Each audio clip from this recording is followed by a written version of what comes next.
tenemos que reconciliarnos entre nosotros y reconciliarnos con la creación entera. Porque la palabra, después vamos a ver la palabra reconciliación recoge varias tradiciones. Ustedes recuerdan que la Biblia nos ha quedado, diríamos, en el hebreo, en el Antiguo Testamento, y en el Nuevo Testamento, en el griego. Y entonces ellos utilizaban un tipo de palabras en el hebreo que también recorrió varios tiempos por la experiencia de Israel de toda su historia de salvación. Y entonces en algunos momentos de esa historia de salvación se fue cargando como de sentidos. Es como que si un niño aprendiera a decir mamá cuando está chiquito, pero después cuando crece puede estudiar y entonces entiende la palabra madre, pero descubre y estudia más cosas y se da cuenta como de otras cosas que están ahí. Y en el griego lo mismo. Entonces las palabras expiación y reparación son palabras que no vienen incluso del griego, sino que después que la línea cristiana dejó de estar en el norte de África, o sea, de lo que era Israel, y toda la parte del... Y entonces, como Pedro sube a Roma, y al subir a Roma, entonces el latín se vuelve la lengua oficial de la iglesia. Entonces muchas cosas la tuvieron que pasar al latín, que es lo que nos ha llegado a nosotros. La línea cristiana que nos ha llegado a nosotros fue toda aquella que venía ya hecha en latín. De Roma, diríamos, y después de Roma entró en Europa y después se fue traduciendo en las diversas lenguas. Entonces, recuerde, el amor, la palabra reconciliación, y ahí vamos a tocar tres pequeñas cosas para que uno entienda, y de la reconciliación, esto vamos a tratar de, como si fuera un dibujito hacia abajo. Vamos a ver entonces lo que es la reparación. Y la parte, diríamos, que dice también un tipo de parte de reconciliación.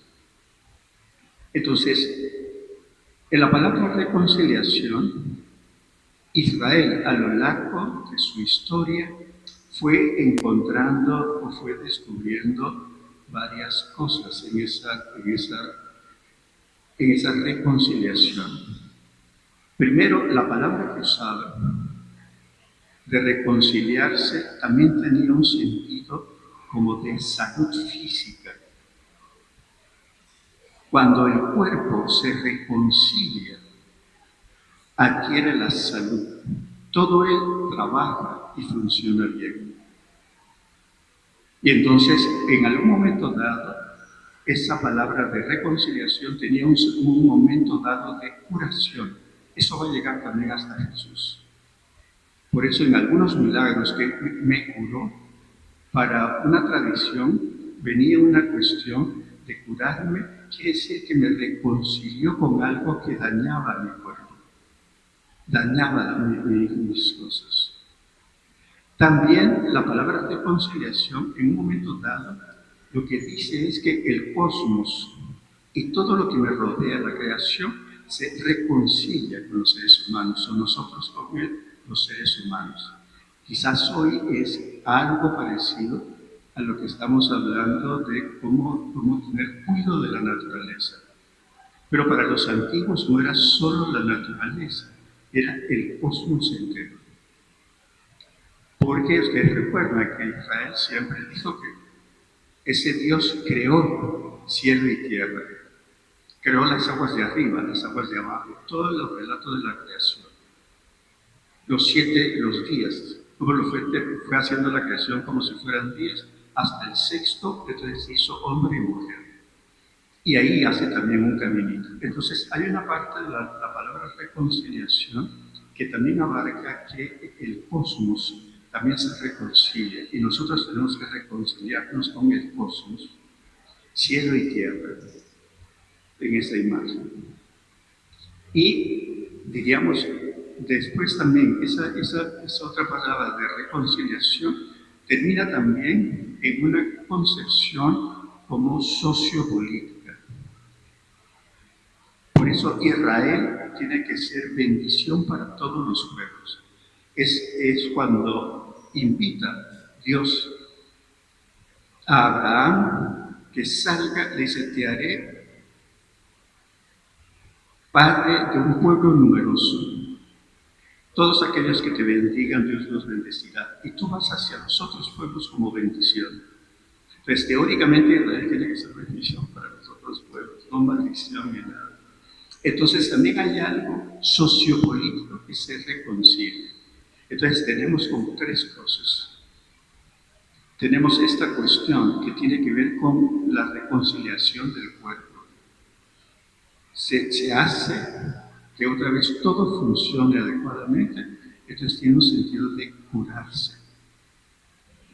Es también un sentido de que tiene que, diríamos, cielo y tierra, todas las cosas tienen que darse, entonces cosmológicamente, la naturaleza entera, todo tiene que reconciliarse.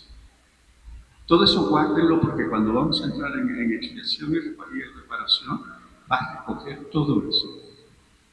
No solamente una partecita de eso, sino va a recoger como toda una historia bonita del amor. Y después lo sociopolítico, la relación entre los pueblos, la relación entre los hermanos y el pecado que rompe, pone enemistad. Por eso, al principio entonces, la reconciliación tenía un sentido como de personas enemigas que tienen que reconciliarse, pueblos enemigos que tienen que reconciliarse, naturaleza y el hombre se vuelven como enemigos y tienen que reconciliarse. Y entonces buscaban toda esa reconciliación. Entonces ahí va a comenzar a nacer las palabras expiación y reparación.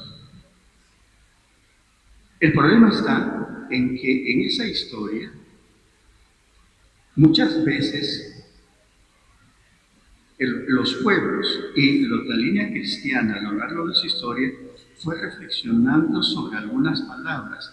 Y entonces cuando uno pone enemistad, para algunos abuelos nuestros les sonaba muy fuerte de que Dios y el hombre se volvieran enemigos. Porque cuando uno está enemistado, quiere decir que hay algo que está chocando. Y entonces, si uno no entiende la noción de pecado, pareciera que el pecado es que nos pone de enemigo con Dios. Y hace que nos pone en mentira y muerte. Un día tendríamos que hablar de la noción del pecado para ver que trae como dos grandes tenazas, mentira y muerte. Pero hay que entender la mentira y la muerte. Por eso toda la reconciliación también no solamente va a ser una cuestión, sino lo que dice Jesús. Yo soy el camino, la verdad y la vida.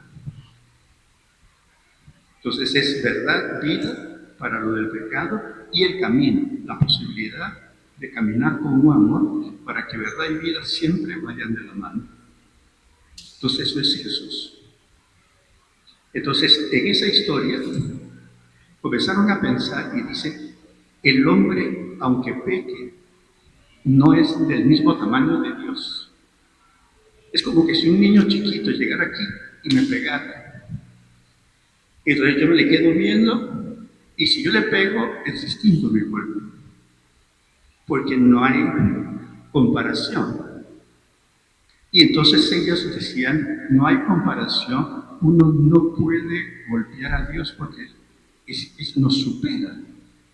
¿Cómo se lo va a golpear si es como si un niño chiquito de pecho quisiera pegarle a, no sé, a un boxeador famoso y le dijera que lo va a tomar? Se reiría todo el mundo, porque a lo más que hace él va a sentir que lo está acariciando, que hace con el puño. Entonces, y por eso decía que el hombre no, al pecar, Dios no es comparable con un ser humano. No es lo mismo que si usted se peleara con su nuera o con su hermano, porque son como más o menos dos seres humanos iguales. Aquí hay como un desequilibrio. Y entonces por eso nacieron algunas nociones del pecado, donde algunos decían, si hay algo donde no se recibe todo lo que Dios regala, y uno agarra otro camino. Y entonces Dios con Jesús, cuando nos viene a salvar del pecado, nos viene a reconciliar con el Padre, por eso Él es también camino, no solo enseña, sino que dice, vénganse conmigo, hagan conmigo, hagan como yo. Y entonces al hacer eso, entonces vamos a hacer una reconciliación. Pero necesita también una historia. Como pasa en todas las cosas humanas, uno sabe que uno nace, después uno crece y va haciendo cosas. Hay una historia. Esas palabras también de reparación y expiación. Por eso la mística también va a ser como un camino. Entonces, todo eso, como ven, está metida en esas palabras. Pero muchas de esas palabras, como yo les recuerdo, primero fueron dichas en hebreo, arameo, después en la línea cristiana se vertió en el Nuevo Testamento, todo está escrito en griego, pero después, unos siglos después, todo se tradujo en latín y todo nos quedó en latín hasta la misa. Poco nosotros acá que pasaron al castellano o las lenguas vernáculas que dijeron, entonces nosotros podíamos entender. Los que somos viejos todavía nos tocaba in nomine Patris et Filii y luego la tarea de Dios, Dios rectifica tu virtud en me ayuda me de Dios. Uno no sabía qué estaban diciendo en la misa. Entonces, todo eso ha ido así. Entonces, en esa imagen, el amor, en esa reconciliación, entonces estaban esos tres elementos. Nos reconcilia, aparentemente tres cosas.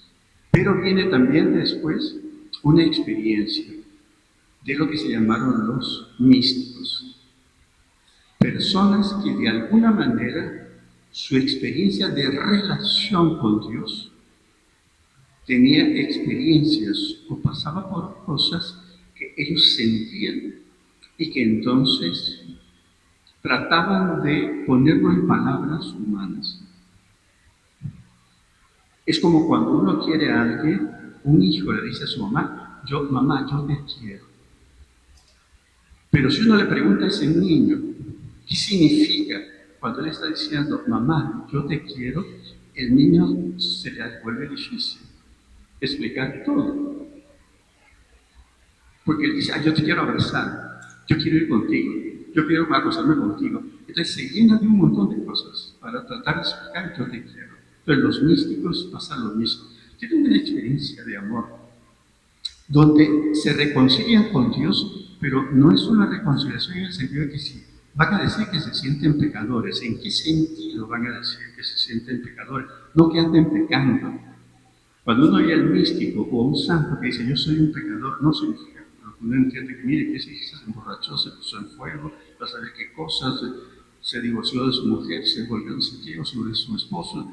No están hablando de eso, sino lo que están diciendo es yo estoy ante un amor tan grande, tan profundo, y todo lo llena que yo siento que mi amor queda en una cosa que no logra abarcar.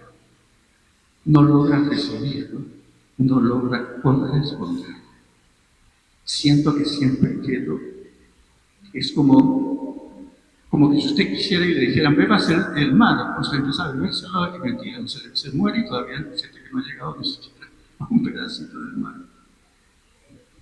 Entonces, ellos usan palabras y tienen experiencias que entonces también nos van a ayudar para ver ese tipo de reconciliación. Entonces, la palabra, diríamos, que ustedes están viendo aquí, las dos están ligadas a esa noción de reconciliación, reparación, diríamos. Nos dice el hombre, descubre que Jesús nos ayuda a hacer un modo donde nos pone de alguna manera en un camino donde descubrimos que podemos corresponderle a Dios, ya no solamente como yo pienso o como yo veo las cosas, o cuál ha sido mi experiencia, sino en base a un regalo que Dios me ha hecho para que yo descubra cuánto Dios me quiere. Y entonces, como cuánto Dios me quiere, ¿qué hizo Dios? En un sentido dado, Hay teólogos que dicen eso, que si uno lo entiende bien, puede entenderlo de una manera muy bonita. Dice, Dios dejó de ser Dios para hacerse hombre. ¿Qué está diciendo con eso? No que Jesús no sea verdadero Dios, verdadero hombre, sino que ¿qué está diciendo? Dios de tal manera quiere estar con nosotros que se hace semejante. No solamente Él hizo a su imagen y semejanza, sino lo que dice Proverbios y varias cosas de la sabiduría. El gozo de Dios es estar entre los hijos de los hombres. Y mi gozo, estar con los hombres, no es que ustedes me tiren allá arriba a saber qué cosa. Como en el cosmos, que uno cree que es como una bóveda. Nuestros abuelos pensaban que era una bóveda, por eso las iglesias se ven como una bóveda. Después uno sabe que no es una bóveda. Y ahora están descubriendo que, entre más uno descubre que todavía hay galaxias, hay agujeros negros, y hablan de que tal planeta está a 100 millones de años luz. Esto otro está a 1000 millones de años luz. Esa estrella que estamos viendo hace más de 5 millones de años comenzó a dejar la luz y ahora se ve en la Tierra y posiblemente la estrella desapareció, pero todavía recibimos su luz como estrella. Entonces nos habla algunas cosas que uno no entiende y uno no puede ni imaginar. Entonces, algo parecido es con lo de Dios. Y entonces, ¿qué hace Dios en ese lenguaje humano? Estamos hablando con el lenguaje. Él dice, yo me hago uno con ustedes. ¿Por qué? Porque el amor siempre quiere ponerse cercano. Siempre quiere estar con la persona amada. Siempre quiere hacer que vamos juntos en ese camino. Y entonces Jesús hace entonces esa muestra de que Dios se hace uno con nosotros. Entonces viene la imagen preciosa de María, que estamos teniendo todas estas fiestas de María en estos días y todo, donde ella también dice una cosa muy preciosa, que es una cosa muy mística en ese lenguaje que después van a utilizar los místicos y todos estos señores. Dice, hágase en mí tu palabra. Ella no entiende muchas cosas. Cuando el ángel le dice, mira, va a nacer de ti, ese que nace va a ser un santo, ¿verdad? Ella, si nos preguntaran algo de eso, no acaba de entender qué están diciendo. Pero ¿qué es lo que sí siente ella? Una cosa preciosa. Hágase en mí según tu palabra. Puede ser que yo no entienda todo. Puede ser que yo no sepa gustar todo. Puede ser que yo no pueda comprender todo. Puede ser que yo incluso no pueda acoger todo lo que me quieres regalar, porque ese regalo tuyo me desborda, me supera y no tengo una refrigeradora para todos los mercados para poder tener las cosas que usted me está regalando.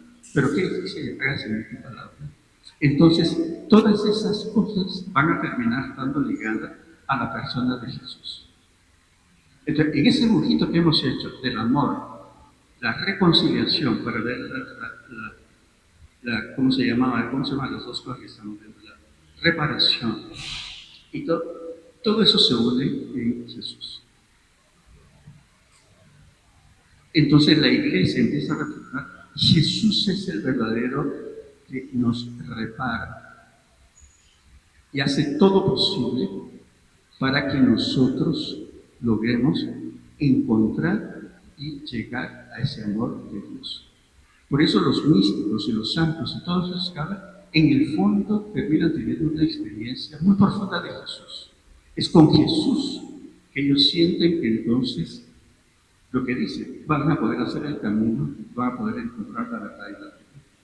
Entonces las palabras van a estar muy amarradas en todo esto. Yo les iba a hacer como un recuento de cuestiones de historia, pero yo siento que más que hacer como un estudio y descubrir todo esto,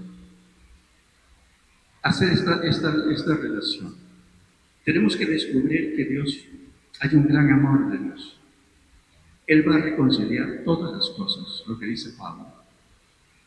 En Él se reconciliaron todas las cosas, de arriba, de abajo, y todo.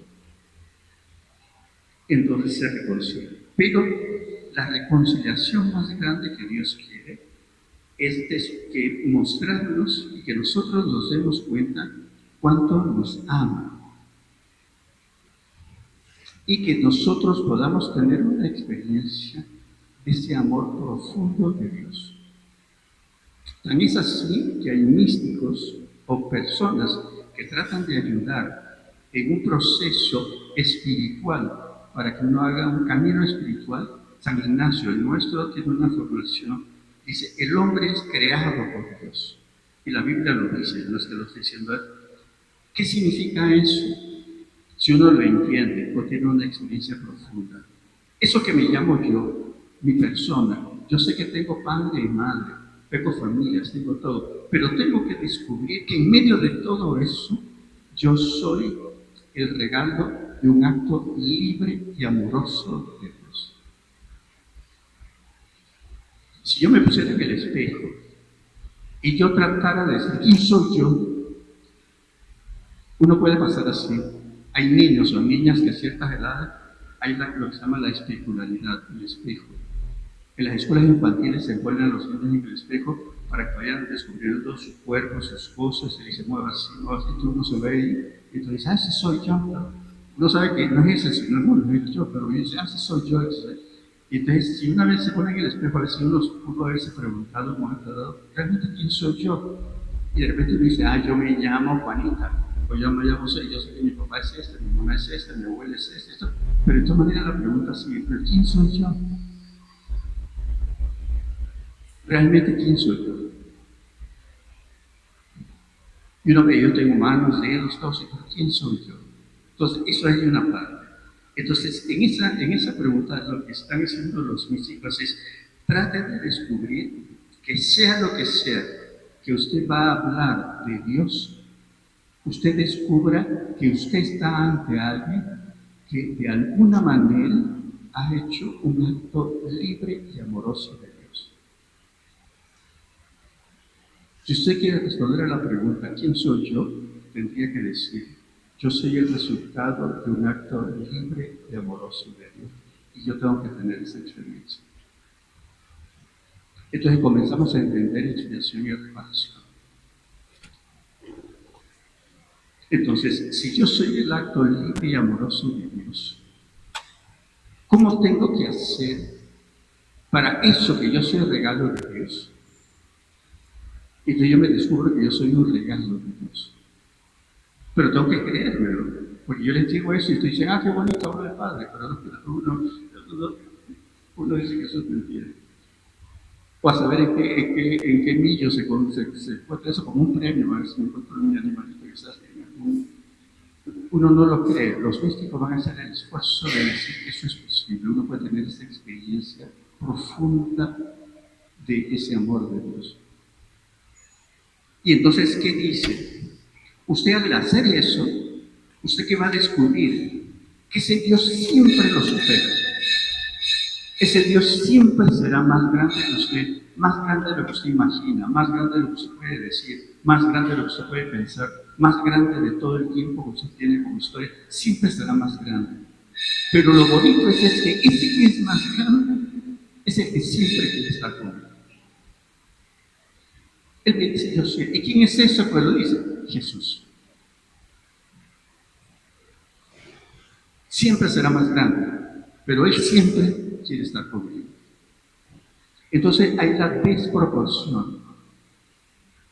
Por eso entonces uno tiene que expiar en el sentido de que ese amor más grande, no solamente yo tengo que aceptarlo, pero eso también va a afectar todas mis relaciones. Porque ese no solamente me dice que me quiere a mí, sino que quiere a todo ser humano y la creación entera. Es un regalo de Dios para mostrarme cómo pasa en el amor. No solamente me dan una cosa grande y bonita, sino que me llenan de detalles. Para Israel, la creación entera son los detalles amorosos de Dios. Por eso ellos decían que cada ser humano tiene su estrella. ¿Qué querían decir con eso? Podríamos decir lo mismo, cada ser humano tiene su flor, o su árbol, o su cuerpo. ¿Qué querían decir con eso? Que usted tiene que descubrir también que no solamente dicen que lo quiere, sino que hay un detalle amoroso para usted. Y Dios se lo va a mostrar. Entonces descúbrelo. Y se lo va a hacer sentir. Entonces usted tiene que reconciliarse con todo eso y con todos los que están a su alrededor, porque todos ellos también van a tener su detalle amoroso de ellos y usted va a tener que ayudarlos también a ellos en las relaciones, a que usted también en su relación descubra que usted se vuelve también detalles del amor de Dios, en el sentido profundo de la hermandad. Cada uno de los que estamos regalos de Dios, nos hacemos también regalos entre nosotros. Es lo del Padre nuestro. Jesús cuando dice, enséñanos a orar, lo que dice es, les deben haber explicado. Jesús emplea una palabra que después han traducido por Padre, y es cierto, pero los estudiosos, hay un señor eso que estudió, entonces pareciera que es así, que la palabra que Jesús dijo no fue solo Padre, sino que usó la palabra Abba. Y para la lengua de Jesús, la palabra Abba, la traducción más exacta, es como si un niño, una niña dijera papito, papi. Lo dice en diminutivo, como un niño le dice a su padre, ¿no? Uno de niño le dice padre, no le dice papi, o mano, papito. Y entonces dice Abba, para decirle, dice, dígale a Dios Abba. ¿Qué significa eso? Que todos nosotros estamos ligados en ese Abba, en ese papito. Él nos ha hecho a todos nosotros como regalo de Él. Nos ha traído a la vida y nos ha traído al amor. Y para mostrarlo, nos regala a Jesús. Y para decir que nosotros podríamos tener fuerza y todo para hacer ese proceso, nos regala el Espíritu. Hace todo para que podamos corresponder. Y entonces en esa correspondencia, yo sí puedo descubrir que hay cosas mías que de repente no corresponden, no responden en la lógica de amor y en la lógica de vida de Dios. Entonces yo tengo que expiar o reparar cosas mías para que lo mío no sea impedimento en esas relaciones con Dios y con mis hermanos. Por eso la reparación y expiación tiene que ver con Dios, pero tiene que ver con la hermandad. Porque el amor Dios es Dios de todos los seres humanos, de la creación entera, de todo aquello que podamos llamar vida, Dios lo sustenta. Entonces tenemos que reconciliarnos también con la creación y hacer que todo esto de verdad vuelva a como salió de las manos de Dios. Y entonces uno tiene que hacer. Por eso los místicos entonces en la expiación, ahí viene una noción que no sé de qué siglo será, que era que la parte jurídica comenzó a tener más peso. Si uno habla con un abogado de cosas, todo se lo traduce en leyes. Pero eso no se puede hacer. Mira, eso no porque fíjese la ley, pero porque, eso. Usted tiene una pena de 5 meses. Le van a dar 2 años de pena. Esto le van a quitar esto. Entonces se vuelve una cuestión jurídica. Entonces, al principio, en un momento dado, hubo palabras jurídicas que entraron en la relación con Dios. Y entonces usted está ante alguien como que fue enormemente generoso con usted y usted como que no saldó bien su deuda. Y entonces no es lo mismo si usted no pagó $5 que si pagó $5 millones. O se robó un país entero. Entonces pareciera que hay desproporción.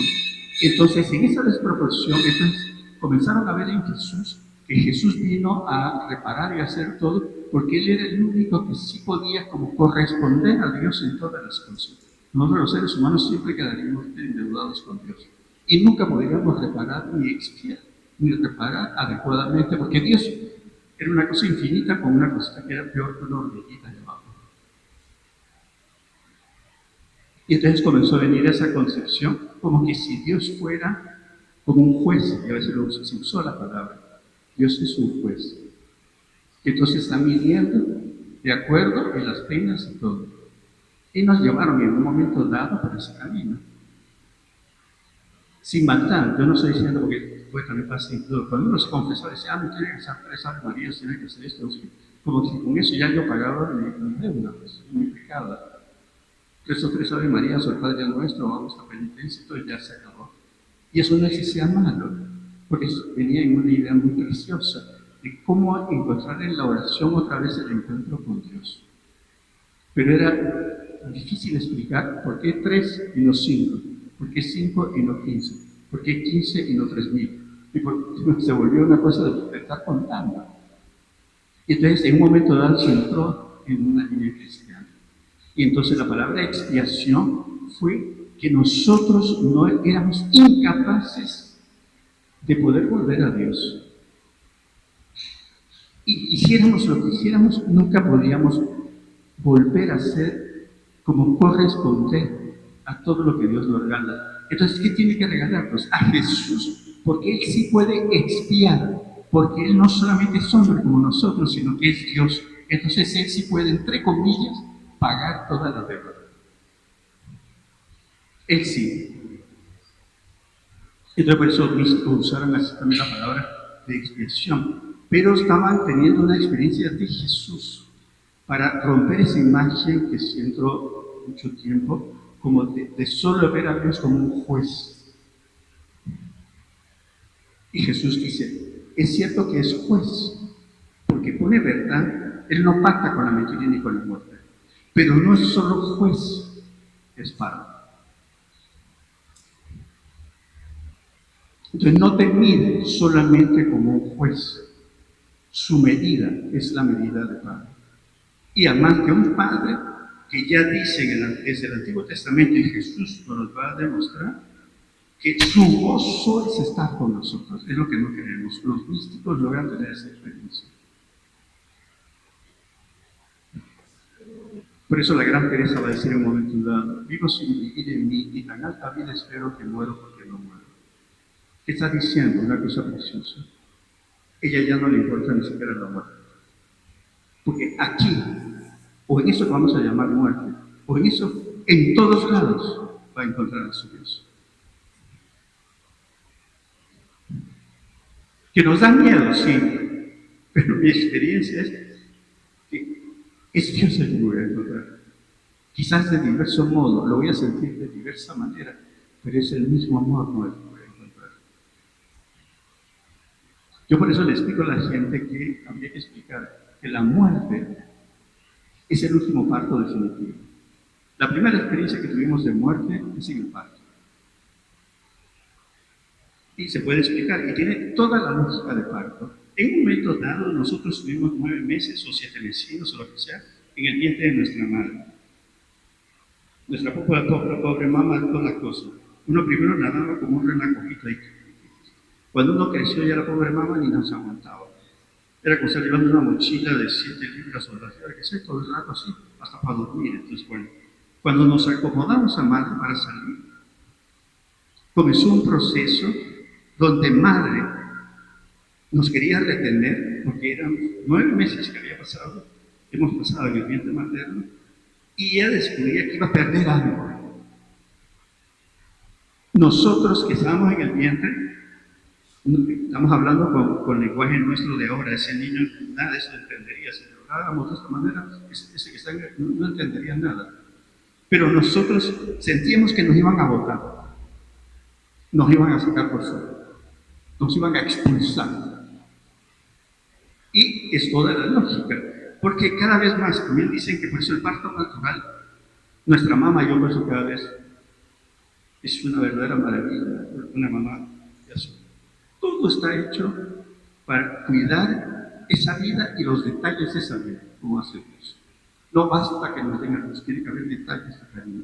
Entonces, cada vez descubre que cuando uno pasa por el tracto de nuestra madre, nos regala millones de bacterias que cuando uno sale afuera van a equilibrar las bacterias malas y van a ayudar a que ese niño, entonces todo está listo para eso, pero nos tiene que sacar. Nuestra mamá, yo por eso digo que el dolor del parto, una parte, es lo biológico, de que tiene que expandirse y todas las cosas para dejar pasar esa vida. Pero lo más duro para una mamá es sentir que va a perder algo suyo. Creo yo que para una mamá no hay cosa más íntima que un hijo, que son 9 meses de una cosa, todo ella estaba en función de ese niño, o esa niña. Entonces siente que va a perder algo que es suyo, lo más íntimo que ha tenido. incluso más que el esposo, porque ha estado todo el tiempo él o ella ahí con él. Y sin embargo sabe que si no lo suelta, eso mismo, que es el lugar de vida, se vuelve su culpa. Y entonces gana el amor. Y entonces deja. Y cuando uno pasa y atraviesa madre, uno se va a tocar con la luz. Por eso la imagen de la luz y del agua son imágenes profundas, porque las tenemos ya hasta la memoria fetal. Estábamos en el líquido amniótico y cuando salimos a la luz, descubrimos que no era una cueva, no era un vientre donde habían tres ruidos. El ruido que sentíamos que estaba todo alrededor, que es el líquido amniótico. Uno está metido en un líquido, uno es acuático, uno no respira por la nariz en ese momento, todo lo hace uno por el ombligo. Come, descome, todas las cosas respira, todo por el ombligo.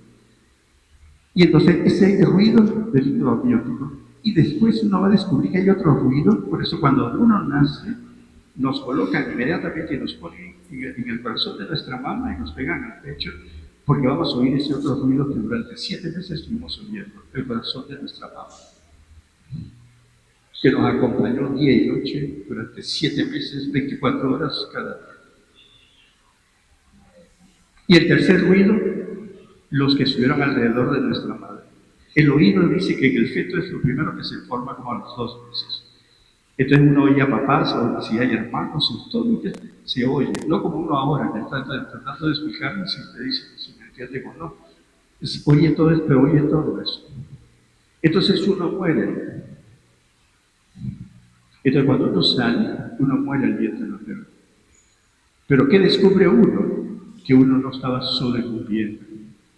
Ese vientre tiene un rostro. Y junto con ese rostro hay otro rostro. A ese rostro le voy a decir madre, a otro rostro le voy a decir padre, hermano, primo, abuelo, amigo, tío, pariente, tal cosa, vecino, no sé qué. Entonces por eso cuando nos toca la muerte, yo por eso les digo, es el último pacto que vamos a hacer. Nos van a enterrar, vamos a estar ahí, pero tenemos que salir al otro lado como hicimos la primera vez, atravesar eso, porque vamos con una lógica de amor. Y entonces, cuando salimos, nos vamos a topar con la fiesta de la fraternidad y del amor de Dios. Por eso la expiación y reparación tiene también no solamente cómo yo logro restituir y acoger el amor de Dios, sino restituir y recoger el amor de los hermanos. La parábola del hijo pródigo es preciosa. No basta que el padre reciba al pecador y haga una fiesta. ¿El que hace? Invita a su hermano, a su otro hijo.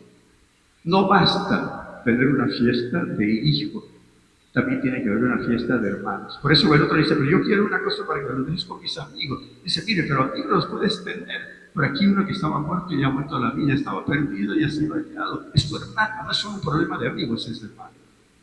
La parábola no nos dice si ese entró o no a la fiesta, que es lo que la pregunta que nos hacen a nosotros. ¿Entramos a la fiesta o no? Entonces ahí viene la reparación, la expiación. O nos quedamos fuera, o aceptamos la lógica de Dios, de cómo nos ama como hijos, pero también cómo nos enseña a ser hermanos. En las verdes, en las maduras, en las buenas cosas o no. Siempre tratar de ir a la fiesta del hermano. No basta la fiesta con Dios, también tiene que ser fiesta de hermanos. Es decir, de comunidad cristiana, de todos. Estarnos hermanados en la vida y hermanados en el amor. Aunque genéticamente podamos decir que somos bien distintos. Entonces la reparación, véanlo, los místicos van a decir eso. No es solo que uno tiene que hacer cosas. Dios, ¿cómo explicarlo? Hay que hacer cosas que nos ayuden a nosotros para descubrir que nuestro amor tiene que ponerse en obra. Pero Dios no necesita de nosotros. ¿Nosotros qué le vamos a regalar a Dios? Nada. Sí, es el que nos ha regalado todo. Es como el niño que le regala a su papá y a su mamá, pero le pidió plata, hizo toda la cosa y la mamá lo fue a buscar el regalo. Todo. La misma mamá lo fue a hacer el regalo que después le mandaron. Y le dice, ah, qué bonito el regalo, pero todo se lo dio la misma mamá o el papá. ¿Ves?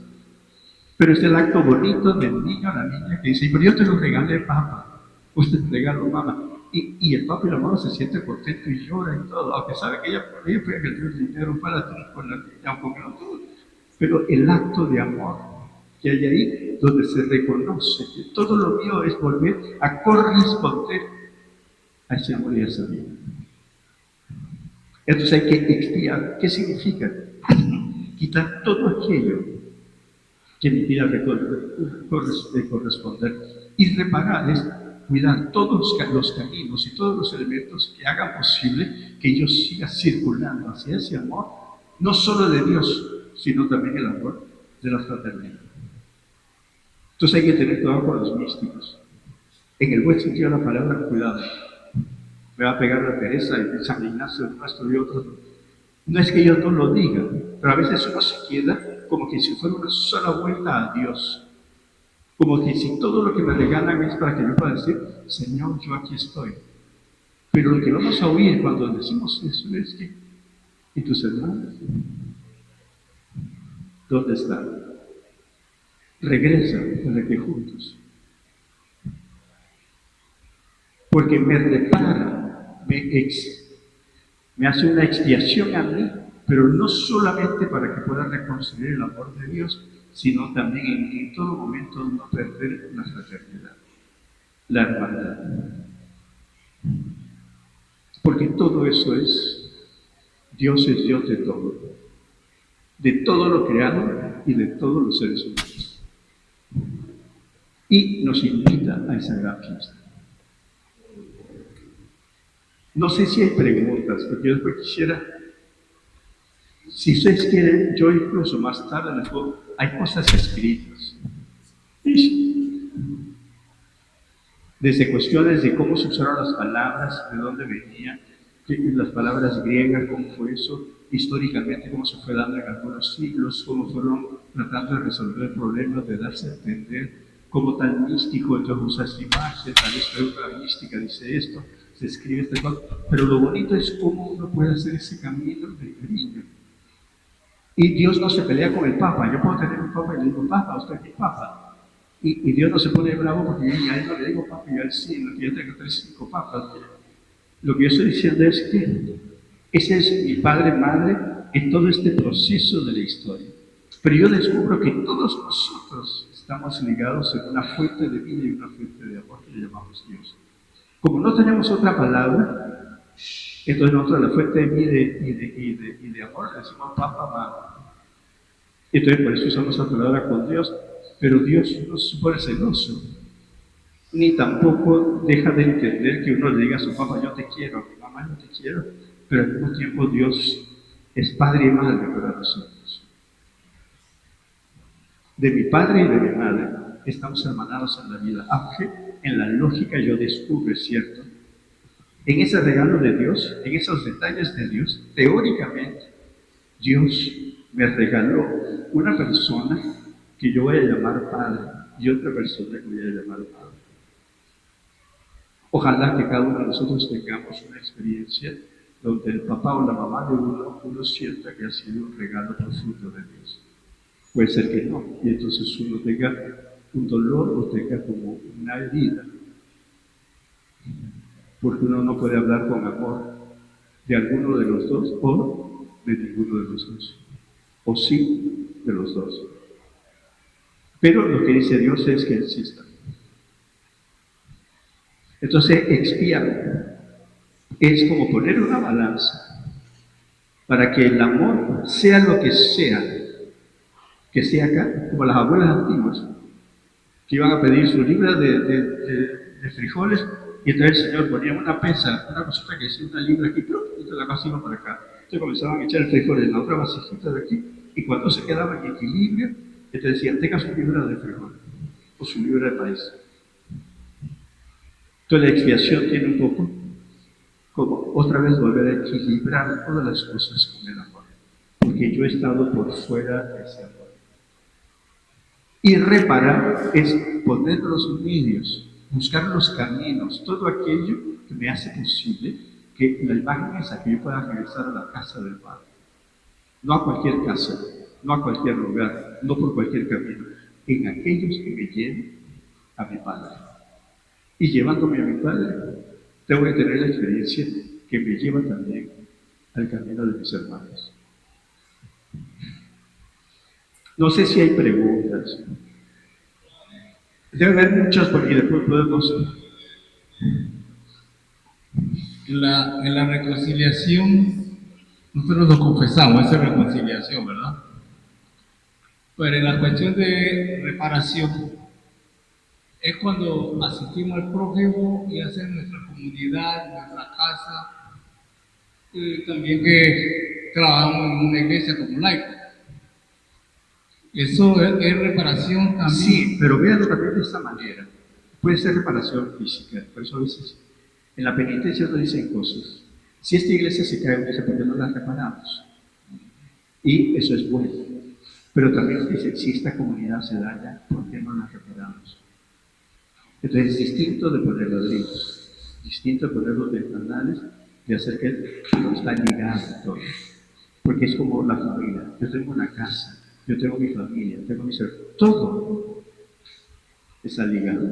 Pero yo soy diferenciado entre reparar mi iglesia o mi casa porque se dañó, a reparar de repente a mi familia o mis hermanos o mis primos, lo que es. Y entonces tengo que reparar. Yo uso la misma palabra. Y la imagen es igualita. Así como hago que esto sea bonito, y yo digo, mire cómo se ve allá esta luz. Ojalá usted también, de esa manera, en su familia, usted encuentre el modelo para que usted dice, qué bonito aquí, con este hermano de esta manera. ¿Cómo me llevo con este hermano? Con este primo, yo lo siento como mi hermano. Siento que, entonces yo también hago como mi reparación. Por eso yo uso palabras por eso es decir, tienen otra serie de cosas, porque reparar también es para... Si usted le dice a un maestro de obra, mire, repáreme la tubería, es una cosa, repáreme la cosa, es otra cosa, repáreme el carro, es otra cosa. Pero ¿qué está diciendo? Hay algo que hace que otra vez eso se haga de una manera que entonces permita para lo que estaba hecho. Y expiar es que se encuentre el equilibrio, que haya algo que está dañando eso, y entonces que haya algo precioso que haga otra vez la dinámica del cariño y del amor. Yo también lo debo sentir, aunque de repente puede ser que yo esté acompañando a un ser querido que yo sé que se va a morir, porque ya el médico dijo, mire, no tiene salida, su cáncer o lo que sea, ojalá mejor es que se vaya antes, porque le vamos a poner inyecciones, pero va a llegar un momento dado que el dolor no lo va a poder aguantar, porque va a ser más fuerte de todo lo que le podamos dar. Pero ojalá que Dios se apiade y se lo lleve antes de que se olvide, que tú no llora, todas las cosas. Pero uno descubre que hay una cuestión donde uno está buscando cómo encontrar que haya una cosa que permita ser ese. Y otra cosa, eso va aunado a la expiación, lo que es reparación. Expiar, de hecho se usó en un momento dado de Jesús, las primeras reflexiones cristianas con esa palabra, fue cómo tener a alguien que sí tenga la capacidad de cargar los pecados. Jesús se vio como el gran expiador, por eso le llamamos nuestro Salvador. Él sí tiene la capacidad de cargar con nuestros pecados, reconstruir todos los caminos a Dios, rehacernos otra vez para que de verdad podamos encontrarnos con Dios y con los hermanos. ¿Por qué? Porque Él es Dios y hombre verdadero. Si fuera solo Dios, usted dice, qué bonito. Como que si yo estuviera por allá arriba y le estuviera usted diciendo allá, arregle eso. Ahora vaya allá. Y usted dice, mire, yo estoy sudado y toda la cosa. Y ese otro me está mandando a que yo haga las cosas. Es que también, padre, usted está hablando de los frijoles y nos acordamos que la comida está lista. No, sí, pero vean esto, vean con los místicos, sí vean con los místicos y todo esto. O sea, ellos tratan de decir, pidamos a Dios tener esa experiencia, que no quita las cosas. No, y todavía queda, porque si comenzamos a ver un místico concreto, a la Gran Teresa, San Juan de la Cruz, San Ignacio, o de los modernos de ahora y todo, cada fundador o fundadora de una orden religiosa también tiene como una experiencia de Dios y descubre que cómo encuentra en la orden que va a fundar detalles también para hacer la hermandad y que la gente descubre el amor de Dios. Cada matrimonio tendría que ser eso. Por eso los místicos dicen que hay una especie de boda mística, hay como un matrimonio místico. Dios quiere estar en una sola cosa con nosotros. Entonces, como no tenemos palabra humana, entonces nosotros le llamamos como hay místicos que usan eso como un matrimonio, una vía unitiva. Pero no es que uno se va a casar y que se va a poner un anillo, pero lo que dicen es, hay una unidad de tal manera que hay una experiencia profunda del amor. Después los místicos tienen eso, purgativa, iluminativa y unitiva, para mostrar un camino, hasta que uno llega a tener la experiencia profunda de Dios. Pero ánimo, pero recuerden eso, todo lo que nos rodea nos muestra que cada uno de nosotros somos un regalo de Dios.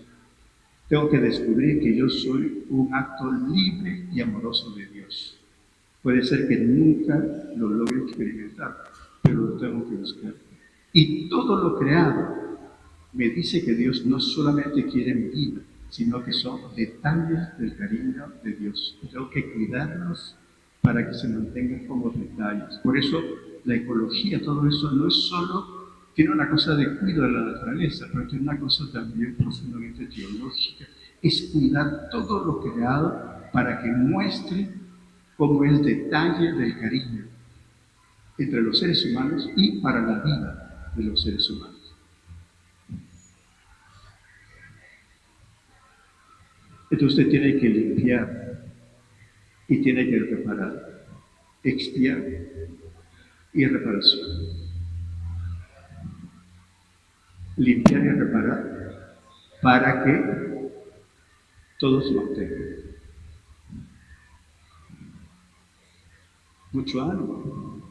Y el corazón de Jesús es ese símbolo.